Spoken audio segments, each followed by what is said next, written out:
Muy buenos días. Muchas gracias por aceptar esta conversación. Estamos reunidos con la señora Noemí Sanín, quien ha sido canciller, ha sido embajadora, empresaria, ministra e incluso candidata presidencial en Colombia, seguramente con muchas más facetas. Hoy estamos aquí reunidas en un esfuerzo por esclarecer uno de los capítulos más oscuros y menos explorados desde la honestidad de la historia reciente colombiana. Me refiero al asalto al Palacio de Justicia. Ese día Noemí Sanín estaba a cargo del Ministerio de Comunicaciones, entidad que emitió una directriz que hasta hoy es cuestionada por muchas víctimas y por la sociedad en general, la de apagar los medios de comunicación en plena toma y transmitir en su lugar un partido de fútbol. Sobre eso y otras cosas vamos a hablar. Entonces, bueno, empecemos un poco por una reconstrucción detallada de esos Permíteme, días. Elena, decirle algo. Quiero agradecerle la oportunidad, porque no deja de ser triste para uno que se escriban libros, libros y ríos de información y supuestas verdades sin que haya sido posible o que haya sido buscada para oír la versión. Entonces, pues es un tema muy duro, una tragedia muy grande, muy ideologizada las opiniones, pero fuera de las autoridades judiciales, prácticamente casi ninguno de los que ha escrito, prácticamente ninguno de más de 30 libros, ha buscado versiones ni mías ni de mis colegas. Entonces, pues son verdades parciales. Bueno, de ahí la importancia que ahora, 40 años, podamos tener esta conversación y que la gente tenga de primera mano pues la información de lo que usted vivió y cómo participó de todo este desenlace. Entonces, bueno, en el 85, cuando suceden los hechos, como dije antes, era ministra de Comunicaciones. ¿Dónde estaba usted? ¿Qué estaba haciendo en el momento en que se entera que el M-19 se toma las instalaciones de estas altas cortes? ¿Quién le avisó y qué hizo inmediatamente después? Yo me encontraba en el Palacio Murillo Toro, donde quedaba el Ministerio de Comunicaciones, muy cerca del Congreso donde nos había citado la Comisión Sexta. Teníamos que pasar obligatoriamente por el Palacio de Justicia. Cuando llegamos, que sería un minuto después, íbamos en carro porque estábamos en una época de mucha amenaza para los ministros, para el gobierno, por las extradiciones, por el tema del narcotráfico. Estábamos bajándonos del carro y empezó un ruido y una balacera que no podíamos entender de dónde venía. Cuando ya estábamos ingresando al Congreso, me agarró del brazo mi jefe de escoltas y nosotros pensamos en ese momento, ¿qué sería? Yo venía del sector financiero y alcancé a pensar que era una toma de un banco, pero eso ya como cada vez era más fuerte. Nos acordamos del 23 de febrero, donde un coronel de español entró con revólver en mano a tomarse el poder en el Consejo de los Diputados. Y entonces, pues pensamos, ¿será que hay una toma del Congreso parecida? Pero ya nos arrastraron y nos entraron al primer sitio que se encontró cerca de Palacio, porque el Congreso y el Palacio están muy cercanos. Era una tienda. Nunca he sabido por qué una reacción mía curiosa frente a lo que no conocíamos ni sabíamos, pero lo único que se veía era un mostrador con botellas de ron, de eh, trago, una tienda muy sencilla, y yo pedí un aguardiente doble cuando esa no es costumbre mía, ni yo soy tomadora, ni en las circunstancias difíciles pido un trago, pero no sé por qué. Estaba demasiado asustada con los ruidos o lo que fuera y pedí un teléfono para averiguar en el ministerio, donde había pues muy buena comunicación, qué era lo que estaba pasando.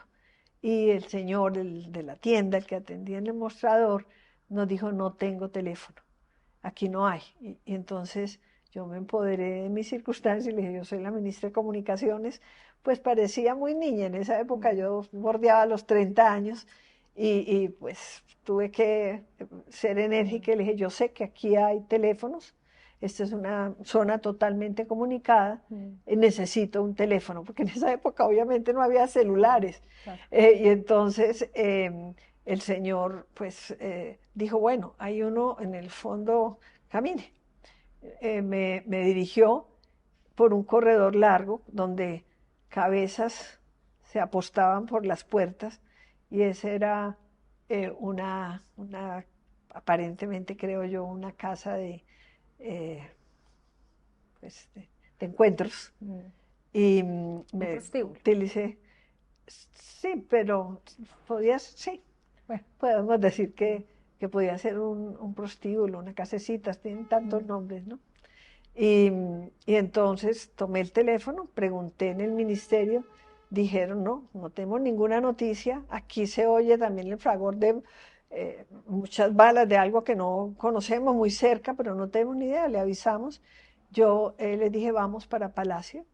Cuando llegamos a Palacio estaba el jefe de inteligencia, estaban llegando algunas personas que estaban cerca de Palacio, el presidente estaba recibiendo unas credenciales, le dijimos que necesitábamos hablar con él, él nos dijo que apenas terminara, conversaba con nosotros, se oía allí menos grave el tema del ruido, pero en ese momento avisaron que Mauricio Gómez, del noticiero 24 horas, quería hablar con el presidente de la República. El presidente me pidió a mí, pues como ministra de Comunicaciones, que hablara con el director del noticiero. Yo hablé con él y por primera vez nos enteramos que era la toma del Palacio de Justicia con 13 o 14 solicitudes al gobierno nacional, una de las cuales era que el presidente se presentara al Palacio de Justicia para hacerle un juicio revolucionario, que era pues obviamente la gravedad pues de esa situación. Recordemos que poco tiempo antes José Raquel Mercado, que era un líder sindicalista, había sido sometido a un juicio revolucionario y asesinado.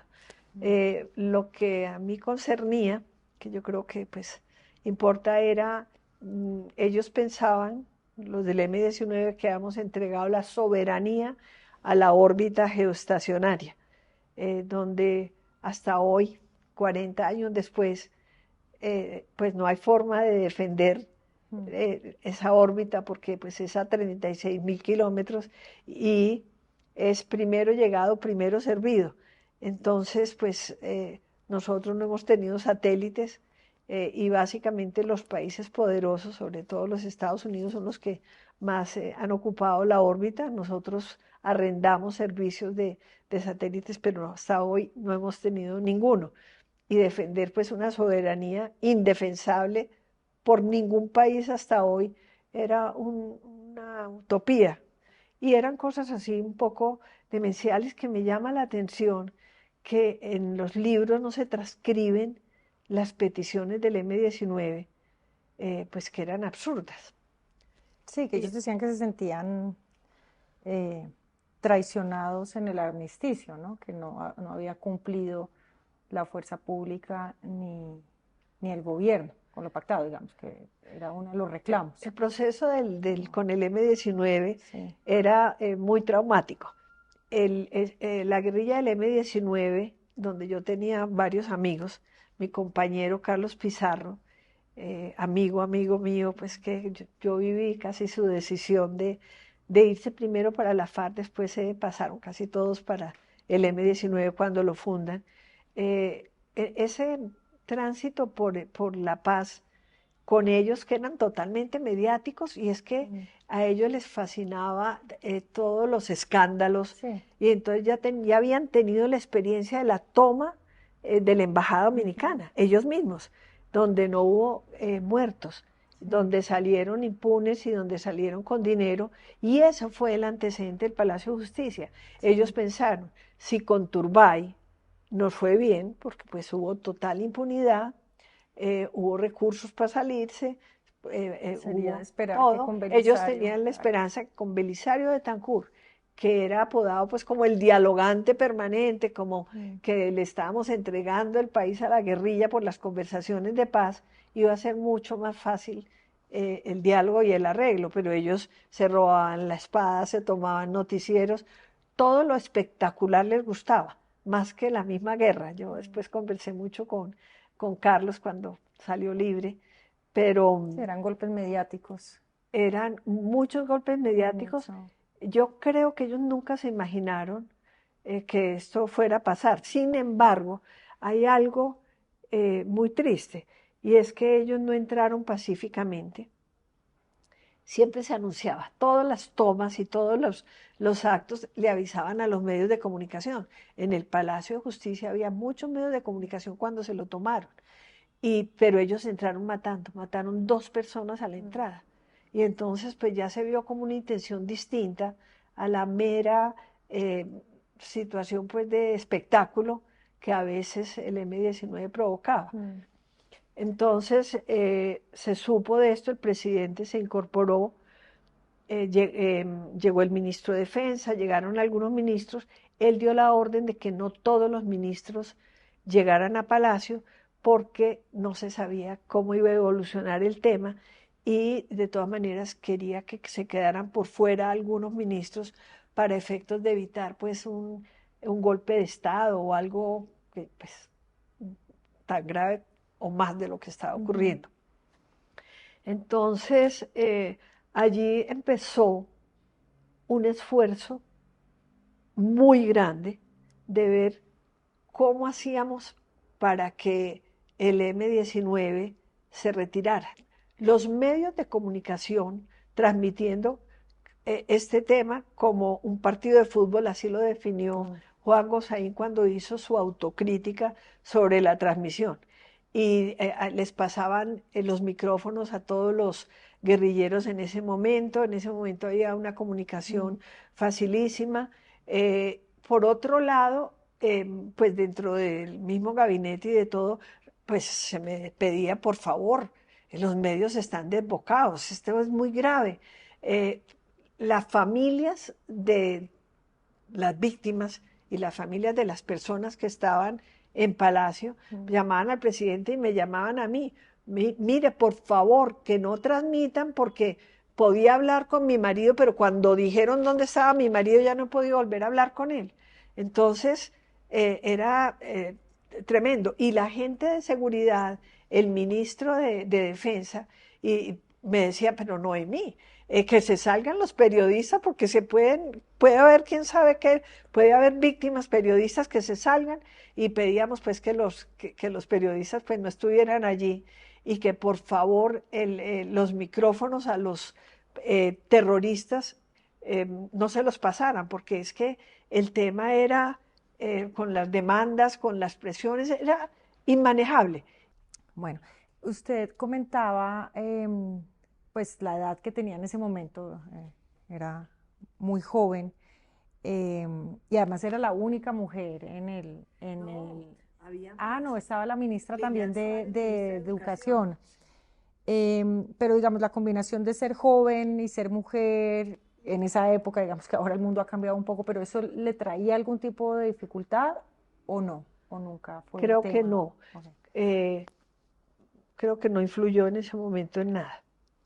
Fue avanzando las horas y en algún momento usted da la orden a las cadenas de comunicación de la época de no transmitir lo que estaba sucediendo dentro del palacio, ni entrevistas a personas que estaban adentro. ¿Qué nos podría contar al respecto? ¿Cómo y por qué se toma esa decisión? Elena, eso no es verdad. Lo que pedimos fue responsabilidad. Nunca, y obviamente amenazamos, porque la situación era muy difícil. Por un lado, los medios queriendo transmitir el tema, pero no con la gravedad que tenía mantener la vida de los que estaban adentro, sino como un espectáculo. Como dijo Juan Gosaín en una autocrítica que hizo muy profunda, transmitíamos como si fuera un partido de fútbol. Como estábamos acostumbrados a los espectáculos del M-19, nadie se imaginó que esto, que empezó con 2 muertos, a la entrada fuera después a grabarse minuto a minuto, poniendo en riesgo la vida de todos, hasta de ellos. Entonces, lo que se pedía era responsabilidad, se suplicaba responsabilidad. No solamente yo lo hacía también el presidente. Había dos periodistas que manejaban mucho la escena y casi toda la audiencia, que eran Yamid Amad y Juan Gosaín. Ellos fueron los padres de la radio y era con una inmediatez. Entonces, yo sí hablé con muchísimas emisoras pidiéndole responsabilidad y diciéndole, si no la hay, por Dios, es que no nos obliguen a censurar, cosa que nunca ocurrió, porque es que, porque no se censuró es porque ha habido pruebas. Lo que pasa es que obviamente no se podía permitir que dentro de Palacio estuvieran periodistas, ni en los alrededores, porque es que al mismo tiempo que los medios querían transmitir todo, la seguridad exigía que no hubiese periodistas que pusieran en riesgo la vida de ellos mismos, pero la de las personas que estaban en Palacio. Pidieron que se salieran todos los periodistas, pero de cualquier circunstancia terrorista de este nivel, obviamente los periodistas no pueden estar adentro. Y fuera de eso, tanto no hubo censura que se dio la orden por el presidente y por mí de grabar todo, absolutamente todo, que es lo que ha permitido, afortunadamente, aproximarnos a la verdad y conocer después hechos que no aparecían obviamente en los medios de ese día, sino pues por la cámara que se metió para que grabara absolutamente todo sin ningún tipo de censura. Y además no solamente eso, sino que pedimos que se le proporcionara a los medios lo que se grababa y que lo pasaran cada rato. Las órdenes a Enravisión no eran mías. Las órdenes a Enravisión, que ya había sido entregado del gobierno al Estado, venían del presidente de la República, quien decía la normalidad hay que crearla. Esta tragedia, porque es que ya era tragedia, cuando se supo pues lo que se estaba pretendiendo, tiene que ser transmitida con responsabilidad. Hay unas comunicaciones del Murillo Toro firmadas por mí. Yo no estaba en la oficina, yo estaba en Palacio hablando siempre por teléfono, donde básicamente se repetía lo de todas las tomas, lo de todas las circunstancias que eran múltiples que se vivían en esos acuerdos de paz. Eran tomas de ciudades, eran hechos gravísimos que ocurrieron, y entonces siempre había como un estándar de pedir responsabilidad. Yo creo, y se lo he preguntado mucho a la gente que me acompañaba, si la firma de esos documentos que yo nunca envié porque estaba en otra parte y que salieron del Ministerio de Comunicaciones, era la repetición de otros comunicados. Y tengo que decir que ninguno recuerda si lo hicieron motu propio, como ellos dicen, frente a la circunstancia, nosotros tratábamos de ayudar, pero yo creo que esos comunicados pidiendo, no es censurando, Sí. es pidiendo responsabilidad y diciendo que si no la había la responsabilidad, que tendríamos que tomar medidas para los medios. Sí, porque Nunca se tomaron, nunca Sí. se tomaron. Bueno, porque esa, digamos, ha sido lo que ha quedado digamos, en el imaginario, o lo que hemos creído durante muchos años. Lo que se ha transmitido es que sí hubo una censura, pero acorde a lo que nos está contando, entonces más bien sería que los medios se autocensuraron pues, bueno, por esta No, Elena, recomendación. tampoco hubo autocensura. Pero sí hubo un corte en algún momento de las transmisiones. Nunca. Nunca. Sí Lo que no hubo, hubo, lo que se despejó fue la presencia de los periodistas dentro de Palacio o en los alrededores, donde la fuerza pública sí, estaba vigilando o tomándose o planeando, pues eso, sí. pero ahí no, Pero las entrevistas, digamos, ya no se permitieron más con las personas que estaban adentro, por lo que comentabas. Pero además, con relación a los periodistas, pues los periodistas son reporteros de guerra, o sea, tienen que estar en esos escenarios, están haciendo su trabajo como los militares están haciendo el suyo y eso. Claro, eh, pues es El- curioso eh, que se los quisiera apartar cuando su función es finalmente esa, informar y Elena, no hay registrar. ningún hecho Sí. en la historia con un gobierno, en ningún hecho, en ninguna toma terrorista, que miras las de Madrid, las de Londres, las de Australia, las de París hace poco, permiten que los medios de guerra o no de guerra estén adentro del sitio. Es Sí, no, que bueno, sí. las fuerzas de seguridad tenían la obligación, yo no sé de la estrategia militar, pero de que el menor número de víctimas que se pudiera tener, pues estuviera allí. Es que cómo iban a estar los medios de comunicación adentro de Palacio. ¿Qué pasa con las entrevistas? Obviamente tú oyes lo de Yamid, que está muy bien grabado, lo de Juan Gosaín, que transmitía, donde principalmente el presidente de la Corte suplicaba y pedía hablar con el presidente y un cese al fuego. Eso se transmitió todo el tiempo, hasta que se silenció todo. Pero nunca, si tú puedes ver la secuencia de ellos solicitando, otra cosa es que lo consiguieran, porque pues ya son decisiones de las que hablaremos, pero censura nunca hubo y se transmitió todo. Lo que pasa es que hacia las 7 de la noche ya pues se apagaron las llamas, ya no había nada que informar, era sepulcral el ambiente, y por eso dijo Juan Gosaín que él había transmitido, no el partido del otro día, sino de ese día, porque no tenía nada que decir frente al Palacio. Sí, eso, ahora que mencionas lo del partido, ¿cómo, por qué o sea, la razón de transmitirlo es porque no había nada más de qué hablar o A ver, cómo? lo del partido que ha sido Sí, achacado a una decisión mía. Millonarios Unión Magdalena, sí. Sí, a una Cuéntanos cómo decisión fue que yo eso. tomé. Ujú, Es falso, ujú, totalmente falso. Yo no tuve que ver absolutamente nada con la transmisión de ese del partido. partido de fútbol.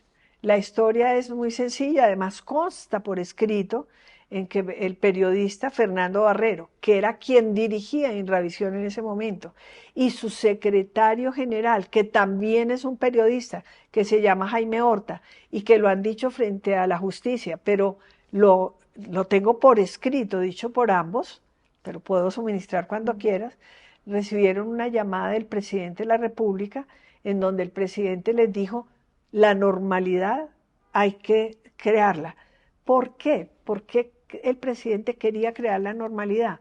Porque las fuerzas de seguridad le habían dicho que de Soacha ya empezaba a llegar gente que quería tomarse el centro de Bogotá, y desde Zipaquirá, donde lo reconoce el actual presidente de Colombia, estaba Petro preso, pero muchos otros presos también querían salirse de la cárcel.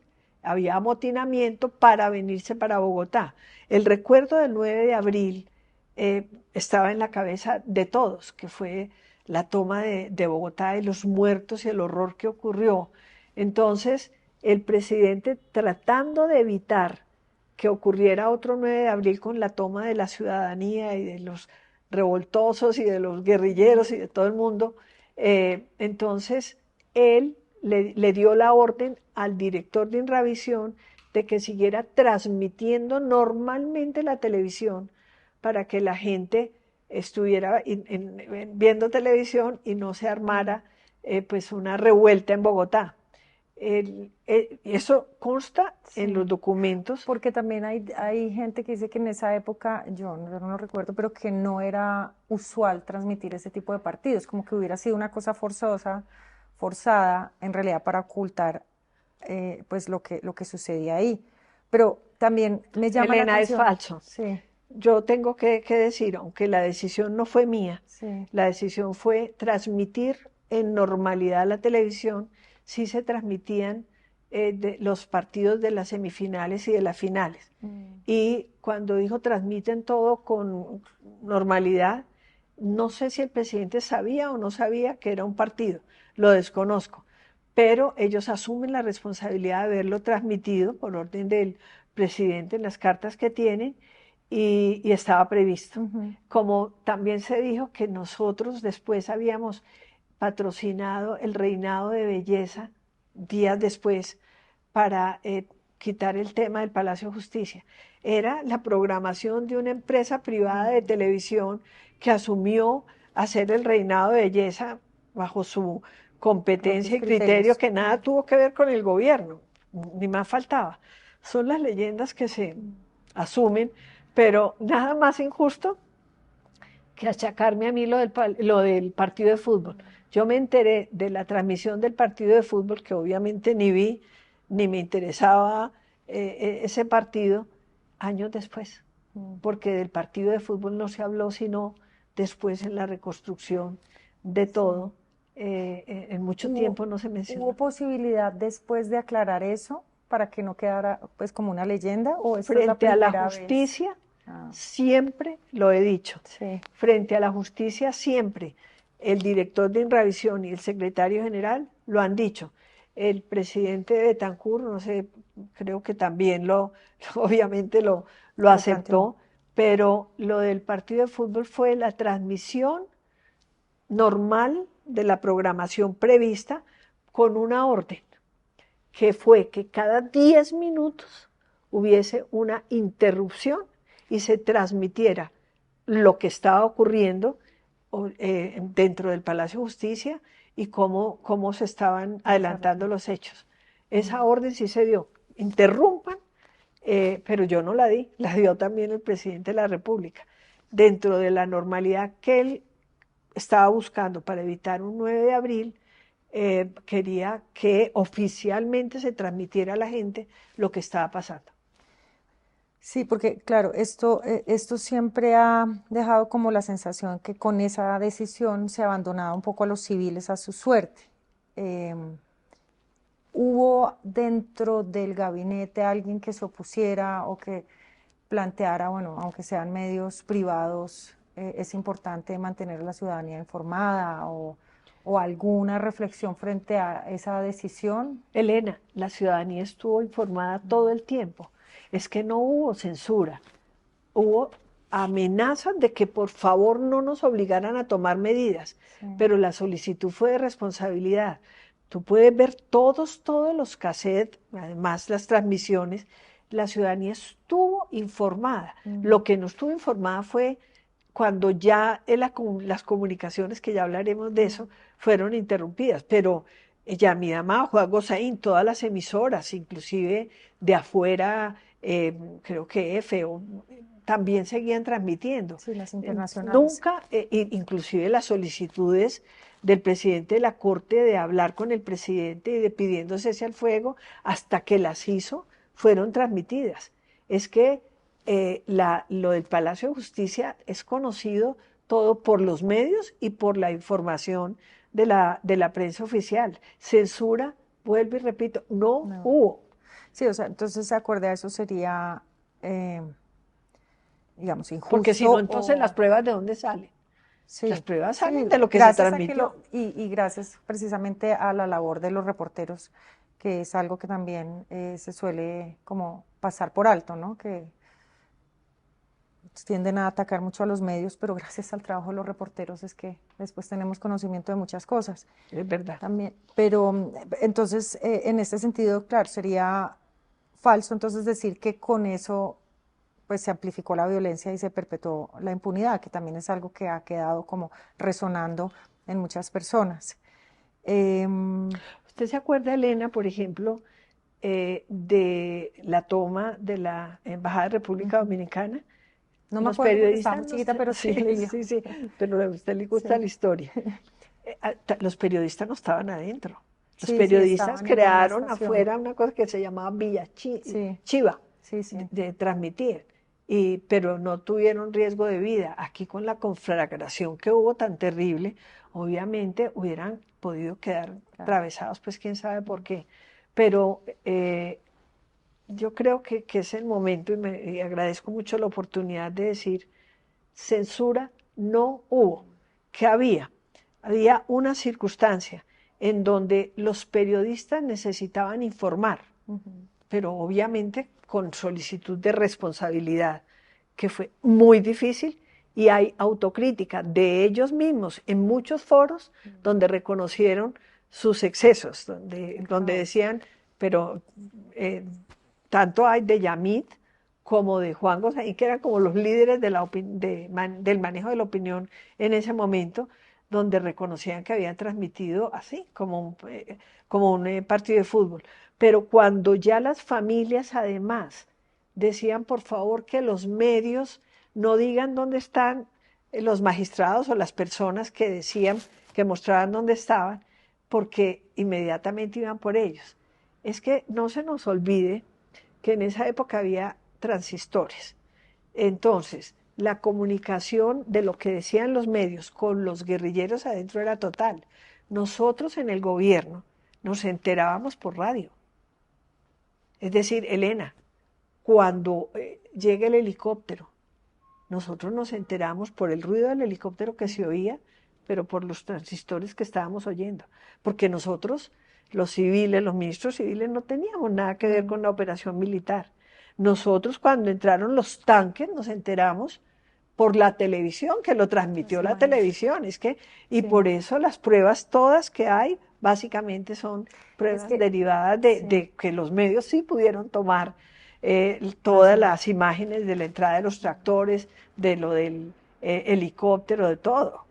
Es que sí, una de las quejas en concreto es que en algún momento hay una información que dice que ya todos los rehenes fueron evacuados y que familias sabían todavía que habían recibido llamadas que sus familiares estaban adentro y piden a los medios de comunicación que por favor reviertan esto de que ya evacuaron a todo el mundo porque adentro hay muchos y no lo hacen. Entonces ahí es donde hay como algo un tropiezo que sobre lo que nos seguimos preguntando qué fue lo que pasó. Elena, lo recuerdo perfectamente, perfectamente. Ya fue el 7 de noviembre. Ahí sí hubo Consejo de Ministros, que la víspera no hubo porque el presidente pidió que algunos ministros se quedaran por fuera y nos reuníamos, opinábamos de muy poquito porque de lo militar no sabíamos nada, pero el 7 sí hubo Consejo de Ministros, muy en la madrugada.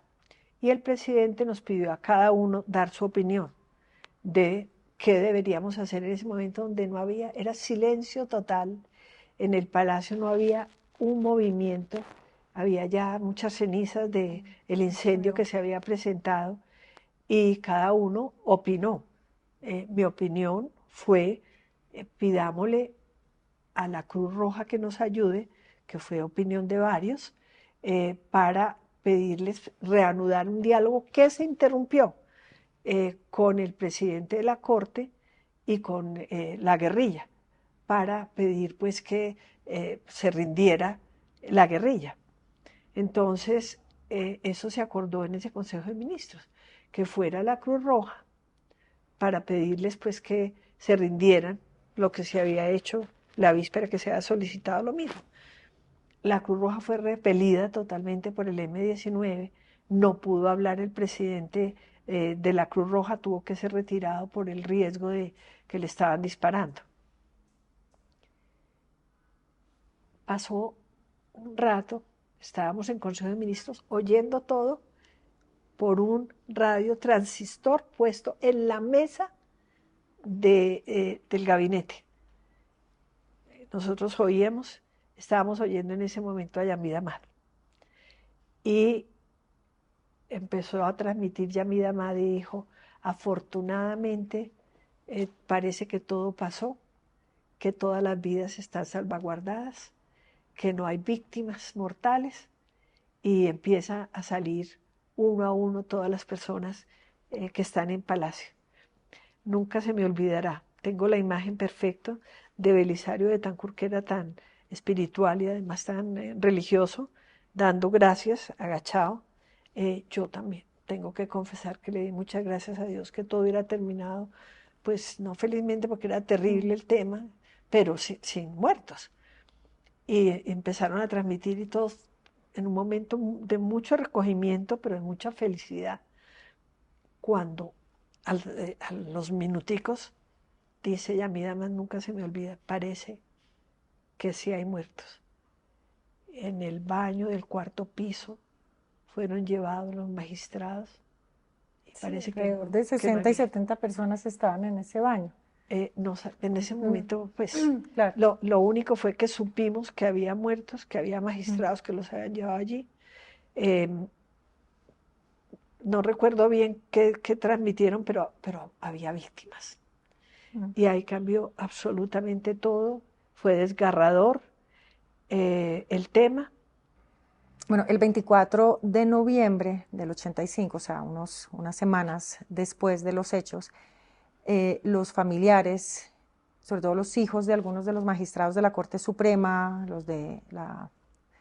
del magistrado Medina Moyano, Géneco Correa, Medellín Forero, Gaona y Serrano, expresaron su repudio al absurdo e insensato acto a través de una carta pública que fue publicada en un periódico eh, del país que decía: repudiamos su repentina, desconocida y en todo caso inoportuna intransigencia, su negativa al diálogo, no con los subversivos, sino con nuestros padres, con el presidente de la Corte Suprema de Justicia, cuyos llamados por el inmediato cese al fuego usted desoyó. Comprenda, señor presidente, que no se trataba de una súplica, era la orden imperiosa e ineludible impartida por alguien que estaba a su mismo nivel jerárquico dentro de la estructura democrática. Creemos que al desconocer la altísima autoridad de quien impartía esa orden, usted estaba lesionando la democracia que pretendía salvaguardar. Hoy, 40 años después, ¿comparte usted lo planteado en esta carta? Es decir, ¿considera que al imponerse la solución militar frente a la política de paz se atacó al Estado de Derecho y a la democracia desde el mismo Estado? ¿O, por el contrario, comparte la tesis del entonces coronel que comandó los tanques de guerra de que entrar disparando era una manera de mantener la democracia? El tema es muy complejo. Lo primero, ¿hubo o no un golpe de Estado? Porque son las tres ramas del poder y cada una independiente. Y yo creo que el M-19 se tomó una de las ramas del poder, porque pues estaban los magistrados de la Corte Suprema de Justicia, estaba el Consejo de Estado, estaba lo que era la rama de entonces. La jerarquía de las ramas. El presidente de la República es el comandante en jefe. Y constitucionalmente, desde entonces, si estábamos en estado de sitio, que era una dictadura constitucional, le correspondía al presidente de la República comandar. En eso había, digamos, una jerarquía donde obviamente desde el presidente de la Corte, que le pedía al presidente actuar y hacer un cese del fuego, él le pedía porque le reconocía la comandancia. El presidente Betancourt, que sí intentó hablar con el presidente de la Corte, ahora lo comentaremos, eh, sabía que el presidente de la Corte tenía un fusil que lo estaba amenazando y que no era libre. El presidente de la Corte pedía un cese al fuego y pedía hablar con el presidente de la República, pero evidentemente no era un hombre libre. Era un hombre sometido a la fuerza y posiblemente a decir lo que le exigían, como ocurrió en el intento de conversación que se dio y que después, es una pregunta que me sigo haciendo por 40 años, ¿por qué se interrumpieron las comunicaciones? Porque la respuesta fácil que se me dio siempre es porque el fuego y el incendio afectaron los cables pues, de la época y eso. Yo no estoy segura. Cuando intentamos volver a buscar al presidente de la Corte para la comunicación con el presidente por mucho rato, ya fue imposible. Ahí hay uno de los temas complejos. ¿Fue la conflagración la que evitó la comunicación o hubo manos distintas que, como el presidente era dialogante, y se le criticaba tanto que estaba en los procesos de paz entregando al país, se evitó que volviera a conversar o intentar conversar con el presidente de la Corte. Entonces, creo que el tema de si se manejó bien o mal el tema militar, pues es muy difícil porque nosotros, los ministros civiles, no tuvimos acceso ninguno a la estrategia. Yo inclusive, en la angustia de buscar soluciones, y habiendo seguramente visto películas y habiendo visto casos del tema de Israel, me acuerdo perfectamente que llamé a la Embajada de los Estados Unidos, quise hablar con el embajador, hablé con otra persona porque el embajador estaba ocupado, se debía estar hablando mucho con el presidente de la República, y les pedí que si no tenían alguna posibilidad de conseguir unos gases, que pudiéramos meterlos por las tuberías para que la gente toda se durmiera, pero que, y en ese momento pues sí, actuar. Y el señor me dijo, usted debe haber visto muchas películas porque eso no existe. Y yo me sentí muy maltratada porque evidentemente yo sí había visto que era posible dormir la gente, pues con algún gas y que fuera una cosa transitoria, leve, pero me dijeron eso.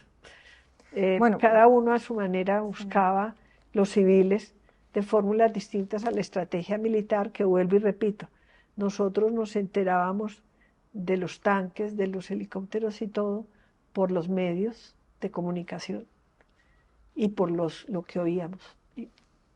sí, me llama ahora la atención esa comunicación con el embajador de Estados Unidos, porque en documentos desclasificados que yo pude obtener, eh, está explícitamente ahí la participación de ellos, de Estados Unidos.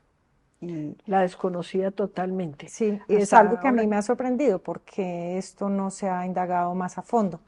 De hecho, bueno, ojalá que en algún momento se desclasifiquen esos archivos y podamos entender más a cabalidad qué fue en realidad lo que pasó desde las operaciones militares. Pero bueno, me quiero mantener entonces acá, pues lo que venimos hablando, lo que, digamos, el desenlace de todo esto con las desapariciones y las torturas y las ejecuciones. Me decías que fue muchos años después que conocieron esto. ¿Por qué no hubo en ese momento algún pronunciamiento? ¿O lo hubo? Y yo no lo sé, frente pues a este dolor de tantas familias. ¿O habría algo que quisiera en este momento plantearles? No, decirles? Yo me pregunto por qué no se supo de inmediato sobre el tema.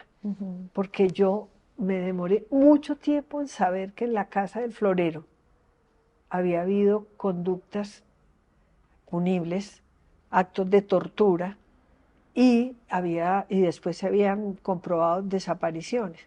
No estaba tipificado el delito en ese momento. Seguramente las familias, frente a una legislación que no contemplaba como delito la desaparición forzada en ese momento, que después afortunadamente se consagró, pues no hubo como los reclamos. Es que yo recuerdo los editoriales, los apoyos al presidente Betancourt, visitas de muchas familias de las víctimas, pues entendiendo la circunstancia. Sí recuerdo en la Universidad Externado de Colombia mucha inconformidad frente al manejo militar de los hechos. Pero yo estuve en misas, por ejemplo, que se celebraron, donde pude de manera totalmente tranquila y respetuosa, muy respetuosa conmigo, de familiares de las víctimas o de sobrevivientes. Yo he tenido una relación normal de parte pues, de las familias, donde uno, pues yo hice lo que en conciencia estaba a mi alcance, que era tratar de que los medios pues no visibilizaran donde estaban los magistrados para que no los identificaran y se los llevaran. Lo de pedirle a los medios que por favor se ayudaran a que la fuerza pública pudiera manejar la situación porque estaban en peligro de vida. Propiciar que se grabara todo. Yo sí propicié de todas las maneras y hoy me siento muy feliz de haberlo hecho porque gracias a esas grabaciones familiares de las víctimas han podido probar y reclamar, como es el caso de su familia Elena, que salieron vivas algunas personas y que después no aparecieron. Entonces, es una situación muy compleja donde debemos responder, cada uno de acuerdo con su competencia, por su actuación. Yo le repito, lo único que yo pedí fue responsabilidad, supliqué. Me imaginé muchas formas de resolver el caso que no fuera, pues vuelvo y repito, con gases o algo que no fueran letales para nadie, pero que pudieran pues permitir.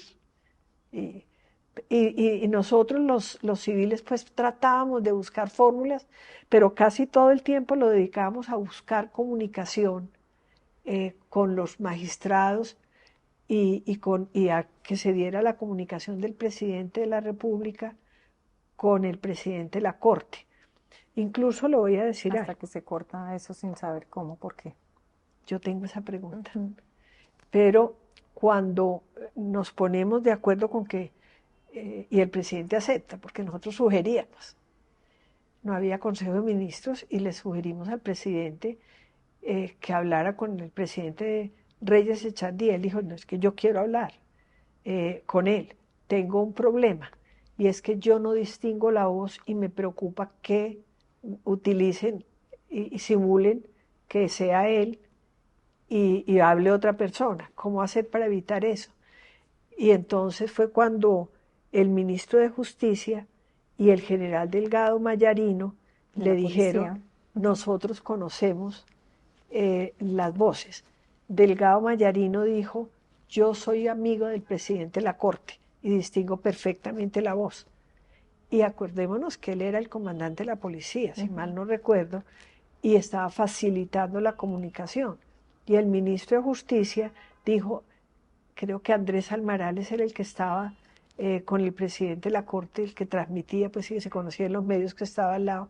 Yo conozco la voz de él porque somos del Magdalena y yo lo conocí y distingo la voz perfectamente. Ya, sí. Entonces fue cuando se inició la conversación que se pudo adelantar, donde el general Delgado Mayarino le pidió a Andrés Almarales, ríndanse, les garantizamos un juicio civil justo, salgan y les damos toda clase de garantías, no de impunidad. Se habló de un juicio civil justo. Años después, Carlos Pizarro, que vino a esta misma casa donde estamos, y rememoramos con mucho dolor el Palacio de Justicia, y donde él me dijo, el gran error que cometimos los del M-19 fue la toma del Palacio de Justicia. Él me contó que él no estaba de acuerdo cuando las discusiones, pero después en el consenso, pues no le sacó cuerpo a la responsabilidad. Y me dijo, ustedes cometieron un error muy grande. Y es que nosotros nos sentíamos un cuerpo militar. Y cuando se pide rendición a un cuerpo militar, es faltar al honor. Rendición no se le habla a los militares. Se ha debido buscar una alternativa distinta a la rendición. Me acuerdo que me hizo el comentario perfectamente sobre el tema años después. Cuando se les dio 20 minutos para que pensaran en el tema, se les dijo, en 20 minutos volvemos a hablar. Entonces, en esos 20 minutos, antes de que se vencieran, se oyó el ruido de los helicópteros, oíamos la radio, que era donde nos enterábamos que por el cuarto piso, por la terraza, había aterrizado un helicóptero que lo habían repelido con tiros.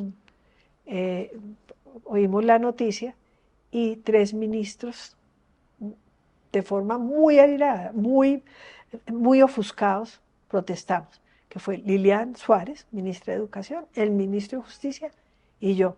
¿por qué no se dejaron vencer los 20 minutos, sino que atacaron primero en forma aérea el palacio? A lo que nos respondieron los militares que estaban ahí, el general Vega Uribe: si nosotros no tomábamos en ese momento el palacio, porque fue el helicóptero y después los tanques, pues yo no sé si al mismo tiempo, no recuerdo bien, pero fueron los dos hechos.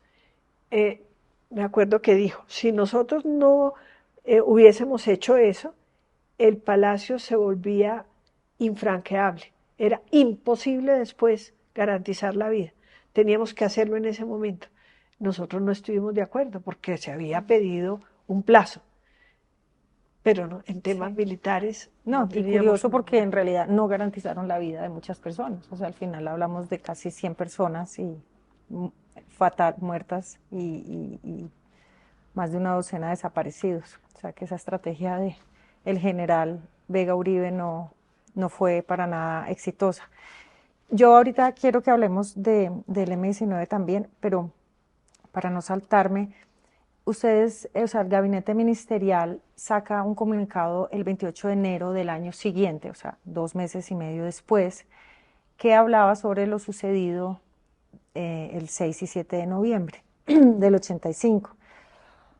Ahí señalaban quiénes eran los responsables de lo sucedido e incluso mencionaban los lazos del M-19 con el narcotráfico.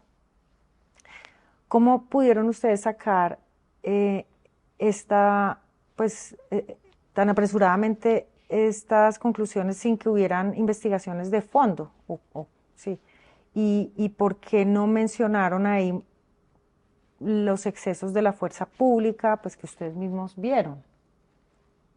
A ver, lo primero, desde el principio, Elena, desde el principio se nos dijo que el incendio del palacio había sido provocado por el M-19 para quemar los archivos donde estaban sustanciados y estaban todos los elementos para las extradiciones que por razón del narcotráfico ocurrirían.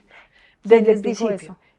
Yo no me acuerdo quién lo dijo, pero era como una verdad de que ese incendio había sido provocado para quemar los archivos. Años después supe yo que todos esos documentos tenían un backup, que estaban duplicados en alguna otra parte. Todavía yo no sé si el incendio fue provocado por el M-19 para quemar los archivos del narcotráfico que servían esos archivos para poder extraditar gente, o fue fruto de la conflagración que se dio con la llegada de los tanques y la forma, pues, como repelieron los del M, el tema, no sé, mentiría si yo pudiera decir qué provocó el incendio. Lo que sí puedo decir con veracidad es que siempre se dijo, siempre, y por muchos años fue no cuestionado, que la toma había sido financiada por los narcotraficantes, cosa que parece que ya está probada, pero lo dimos como verdad revelada, para tomarse los archivos de los documentos, pues, que podían condenar a los narcotraficantes que financiaban la operación. Ese comunicado era lo que se sabía. Nosotros no teníamos capacidad de saber si la investigación durante 2 meses había sido profunda o no profunda. Era una verdad revelada. El narcotráfico financió la operación del M-19 y todos los hechos, pues, se derivaban de esa circunstancia. En una parte de este mismo documento se dice que incluso entre todos plantearon, ya lo comentó ahora, la posibilidad de un cese al fuego, pero que los militares presentes manifestaron que de ocurrir este cese al fuego, los guerrilleros se fortalecerían, mejorarían sus posiciones y esto llevaría a una situación más precaria para el gobierno y que eso podría entenderse como una falta de autoridad. Entonces, eso hace pensar que en realidad fueron ellos los que estuvieron al mando y a la cabeza de todas las decisiones. ¿Cuál es su lectura hoy de eso? A ver, en el Palacio Sí. Donde nosotros estábamos, que era la oficina del presidente, la oficina del secretario general Víctor G. Ricardo, no estaban los militares. De vez en cuando aparecía Vega Uribe y Delgado Mayarino. Yo no sé si ellos estuvieron o no al tanto de los operativos o si los operativos se acordaban desde afuera, si los consultaron o no con el presidente. Nosotros no supimos de los operativos militares. Recuerdo perfectamente lo de los 3 ministros que menciono, que protestamos de manera formal por el no respeto de los 20 minutos que dimos para que pensaran en la rendición.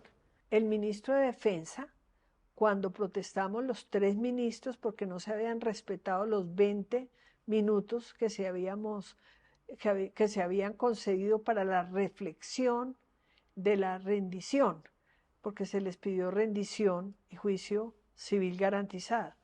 Entonces, el ministro Vega Uribe dijo, ministros, si la fuerza pública no se toma el palacio desde ese momento, el palacio se vuelve inexpugnable.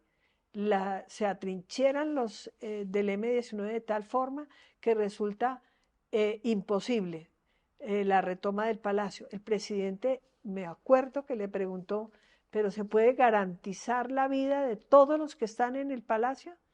Y le dijeron que no veían riesgo de la vida por las operaciones adelantadas, que precisamente era para salvar las vidas, la operación que se había hecho. Eso sí lo recuerdo bien. La época era muy compleja porque estábamos en época preelectoral. El ambiente era muy difícil, inclusive se hablaba de la posibilidad de golpes de Estado porque había mucha inconformidad con los diálogos de paz del presidente Betancourt. Se pensaba que el presidente estaba entregándole el país a la guerrilla. El tema era de una confrontación muy, muy grande con la opinión y la paz estaba muy desprestigiada.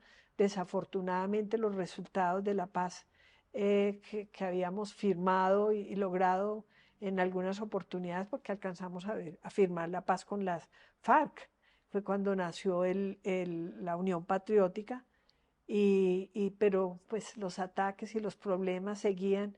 Era muy difícil la situación del gobierno porque no se había logrado realmente pacificar el país.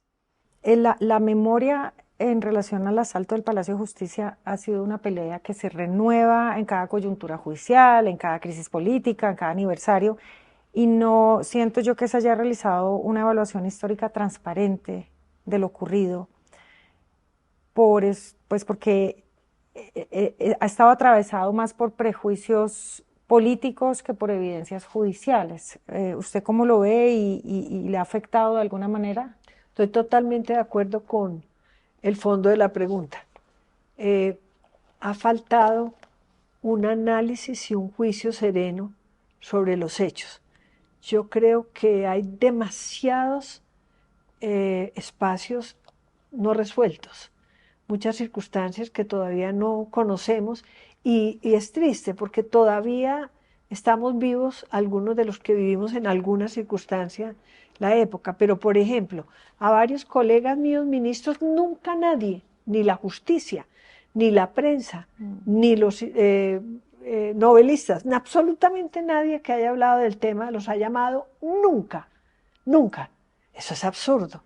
Es decir, semejante dolor, semejante tragedia, semejante circunstancia tan absurda que vivimos, vuelvo y repito, tan dolorosa para todos, especialmente para las víctimas, merecerían un análisis sereno, juicioso, donde los testimonios que todavía es posible conseguir terminaran reconstruyendo los hechos de manera no ideologizada, para aprender, porque es que todavía ni el duelo, ni la posibilidad de la no repetición, porque es que no hemos conocido bien lo que ocurrió en el Palacio de Justicia.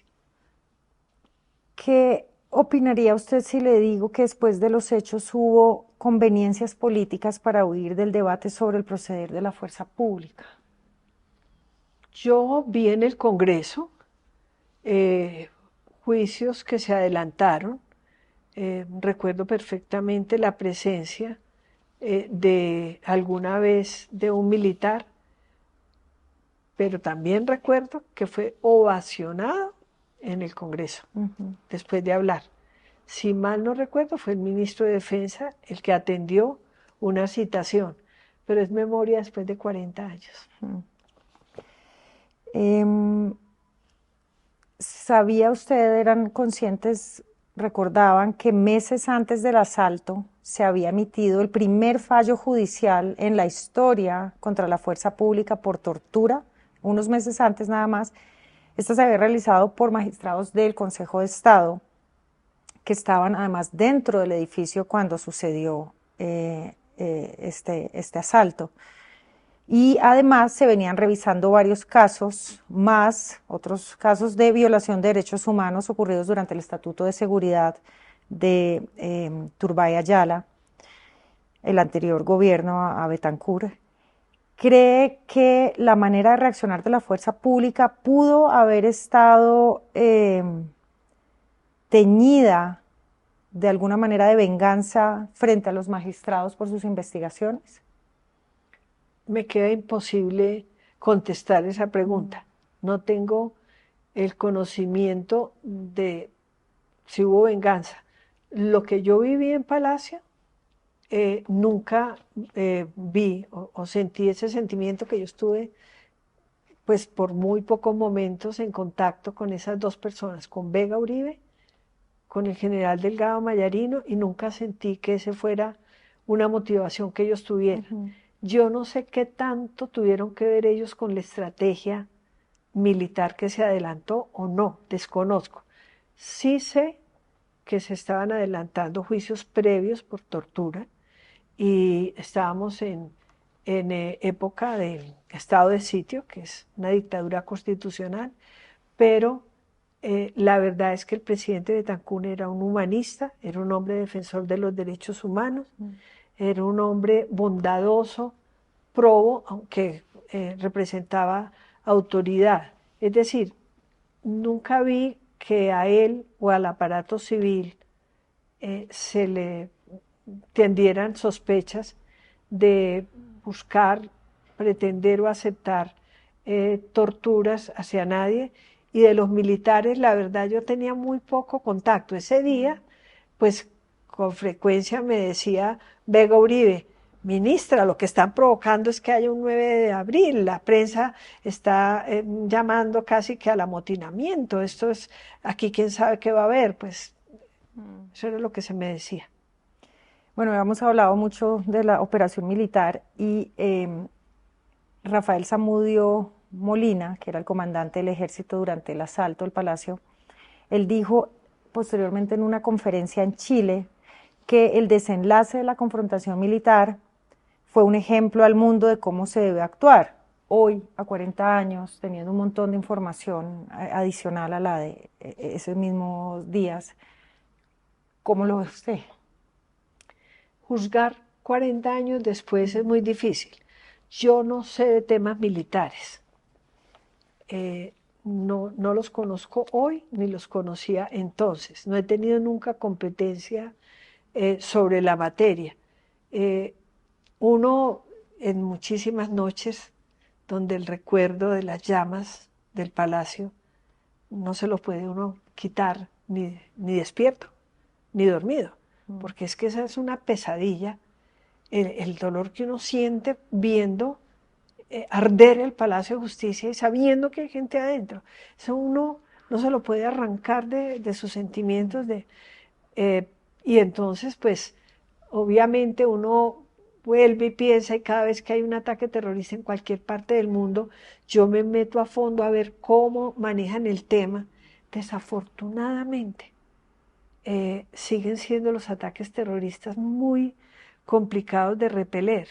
Es que, por ejemplo, yo le seguí mucho el tema a lo de la famosa discoteca de París, donde murieron más de 100 personas, y pues actuaron, y la fuerza pública igual llegó y desafortunadamente pues hubo ese número de víctimas tan terribles. Con seguridad que los que saben de estrategia militar podrían pensar ahora que se habrían podido hacer mejor las cosas. Yo sigo pensando, pues lo que en ese momento dije, es, ¿por qué no esperamos a ver qué respondían? ¿Lo harían igual o Yo me he preguntado mucho en conciencia y Elena, se lo digo con sinceridad, yo hice lo que pude dentro del campo de mi competencia. Lo que pasa es que no hubo gabinete el día de la toma del Palacio de Justicia. Éramos unos ministros y pues el rescate o la retoma del palacio no tuvo nada que ver, fue una operación militar. Nosotros lo que tratábamos era de provocar las comunicaciones del presidente, que era el comandante en jefe, con el presidente de la Corte o con la guerrilla. Nosotros buscábamos una solución política, pero con la solución militar nunca tuvimos espacio. Y es que ni el gabinete en pleno puede decidir. El comandante es el presidente de la República. Al otro día hubo un consejo de ministros y el consenso, la totalidad del gabinete, estuvimos de acuerdo con que había que retomar el hilo del diálogo. ¿Y cómo lo retomamos? A través del presidente de la Cruz Roja, pues que era una fuerza neutra, que pensamos que podía facilitar y nosotros pensábamos que todos estaban vivos en ese momento. Pero fue repelido por el M-19 la presencia del presidente de la Cruz Roja. En una entrevista que yo realicé al señor Gómez Méndez, él contó que tras sancionar disciplinariamente a dos altos mandos del ejército, a Arias Cabrales y a Sánchez Rubián, fue amenazado hasta el punto de tener que abandonar el país. Incluso al indagar más a fondo de dónde llegaban las llamadas amenazantes, descubrió que provenían de Acore. ¿Cree que en Colombia hay miedo o dificultad a la hora de hacer rendir cuentas a la fuerza pública o a los poderosos en general? Nosotros no nos hemos reunido como gabinete de entonces a analizar el tema. El presidente Betancourt fue muy reacio a que el tema no se defendiera solo. Él decía que la historia se construía sola y solamente años después fue partidario de que contáramos nuestras versiones. Pero él quería que fuera la historia la que construyera los hechos, ajena a nosotros. Yo nunca he recibido presión para decir lo que a mí me consta, lo que recuerdo, lo que viví, de ninguna índole. Pero creo en Gómez Méndez y estoy segura que cuando él dice que fue amenazado es porque eso ocurrió. Y a lo mejor no solamente él, lo que además es absurdo, porque lo que tenemos que buscar es la verdad. También realicé una entrevista para esta misma revista, para la revista Cambio, que de hecho está disponible en YouTube.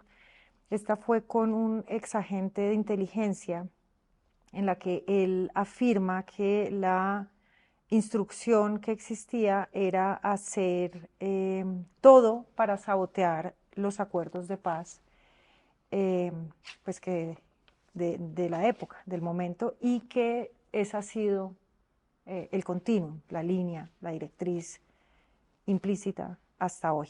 Mira, los móviles de la toma del Palacio de Justicia, pues no los conoce uno a fondo.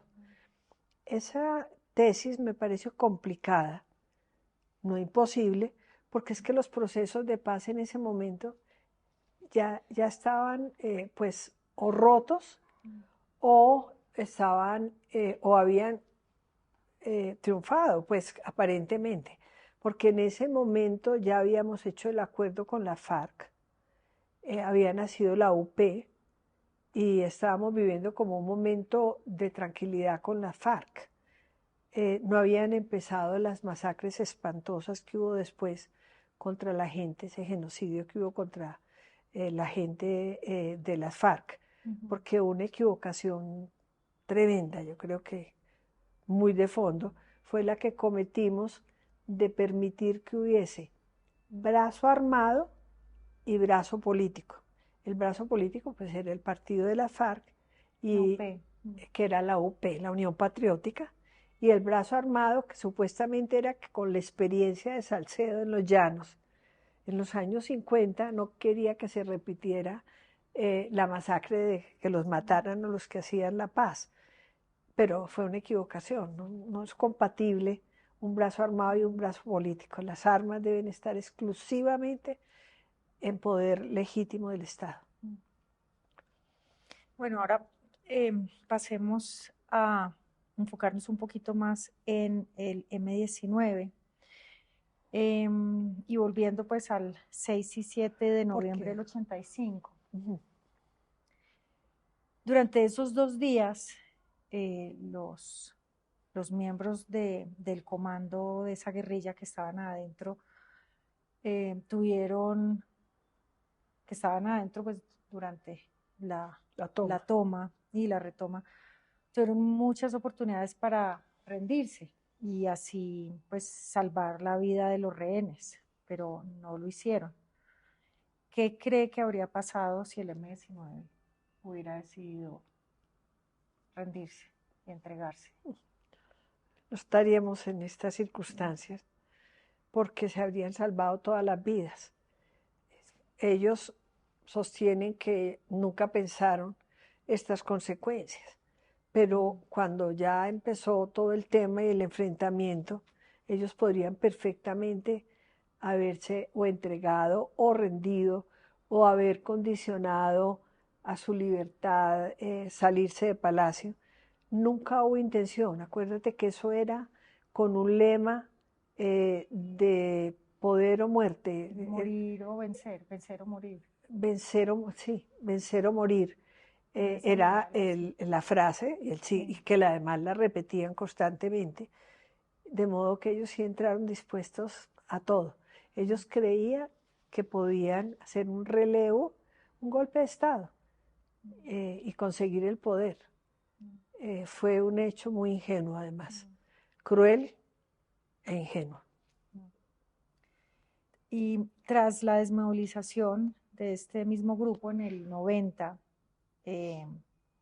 fueron amnistiados con la ley 77, incluso para crímenes de lesa humanidad. ¿Usted considera que esa amnistía benefició de alguna manera al país? El M-19 ha cumplido. El M-19 no ha vuelto a tomar las armas, se ha incorporado a la vida civil y ha cumplido desde ese punto de vista. Yo creo que, pues, que sanar y que aceptarlos en la civilidad y que puedan ser alcaldes, inclusive pues llegó el presidente Petro al poder y todo, es importante porque yo creo que las restricciones, las limitaciones crean violencia. Por ejemplo, el Frente Nacional fue creado para evitar la violencia entre los dos partidos, pero generaron una nueva violencia que era impedir el acceso de personas que no fueran liberales ni conservadoras a los cargos públicos. No podían ser jueces, no podían tener ningún papel dentro del Estado porque no pertenecían a esos dos partidos. Estaban dejando a mucho país por fuera. Entonces, todas esas restricciones a las libertades y a los derechos crean violencias. De modo que yo creo que la paz con el M-19 estuvo bien contemplada, generosa, pues es dura. Sin embargo, pienso yo que hubo un sacrificado, que las víctimas y por consiguiente las víctimas y la verdad, que todavía no la sabemos. Sí, y esa era, en esa dirección iba la siguiente pregunta, Oba, que si crees, bueno, que ha faltado mayor aporte a la verdad y un reconocimiento colectivo y público frente a las víctimas y al país por parte de este grupo para la construcción de paz. Sí, me parece. Me parece que todos, empezando por el M-19, que no se nos olvide que fue el grupo que tuvo la iniciativa de tomarse simbólicamente, pues se tomaron una rama del poder. Eso es un golpe de Estado.